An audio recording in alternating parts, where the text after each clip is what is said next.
రిజర్వేషన్లన్నీ కూడా ఐక్యంగా ఉండి సాధించాలని రెడ్డి సంక్షేమ సంఘం ప్రధాన కార్యదర్శి గోపిరెడ్డి రామరెడ్డి తెలిపారు. గణేష్ నవరాత్రులను పురస్కరించుకుని ఆయా రంగాల్లో విశేష సేవలు అందిస్తున్న రెడ్డి కులస్తులను అధ్యక్షుడు నల్ల నారాయణ రెడ్డితో కలిసి సత్కరించారు. అనంతరం వారు ఏ రంగంలో సేవలు అందిస్తున్నారో తెలియజేస్తూ మరింతగా రాణించాలని ఆకాంక్షించారు. ఒకప్పుడు రెడ్డిలు శాసించేవారని, ఇప్పుడు తమ హక్కులను కాపాడుకునే పరిస్థితి నెలకొందని రామరెడ్డి చెప్పారు. రిజర్వేషన్ కోసం ఉద్యమాలు చేయడంతో కేంద్ర ప్రభుత్వం సానుకూలంగా స్పందించినా రాష్ట్ర ప్రభుత్వం నుండి స్పందన లేదన్నారు. కలిసికట్టుగా పోరాడి సాధించుకోవాలన్నారు. శుభాభివందనాలు. ఏ విధమైనటువంటి కార్యాచరణలో మనం పాల్పంచుకుంటున్నామన్నటువంటి ఆలోచనతోని చాలామంది ఉత్తేజపూర్వకంగా వస్తారని చెప్పి ఆశించడం, అయినంత వరకు కూడా వచ్చిన వారందరికీ కూడా శుభాకాంక్షలు.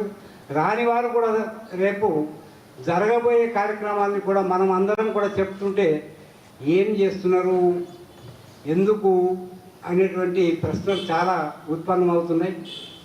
దాని గురించే ఈనాడు మేము సమావేశం ఎందుకు ఏర్పాటు చేసినామంటే, ఇదొక ప్రయోగాత్మకంగా దీన్ని ఇక్కడ మనం చేస్తే రాబోయే రోజులలో మనకిప్పుడు ఇంకొక పెద్ద కార్యక్రమం తీసుకునేటువంటి అవసరము అవకాశం ఉన్నది. కాబట్టి అందరూ కూడా కార్యోన్ముఖులై నా సమాజానికి నేనేం చేస్తున్నా, నా వంతు కర్తవ్యంగా నా యొక్క పాత్ర ఏమిటి, నేను ఏ విధంగా ఇందులో పాల్గొనడానికి వీలైపోయినటువంటి ఆలోచనతో ముందుకు రావాల్సిందిగా ఇటు ఉద్యోగ ఉపాధ్యాయ సంఘమే కానీ, తర్వాత వర్తక వాణిజ్య సంబంధ ఉన్నటువంటి సంఘమే కానీ, తర్వాత మహిళా సంఘం కానీ, మరి ఇటు జనరల్ రెడ్డి సంఘం కానీ, యూత్ సంఘం కానీ. ఎందుకంటే మనము సంఘాన్ని ఎందుకు ఇట్లా చేసుకున్నామంటే, కేవలం ఒక సంఘమే పనిచేస్తూ ఉంటుంటే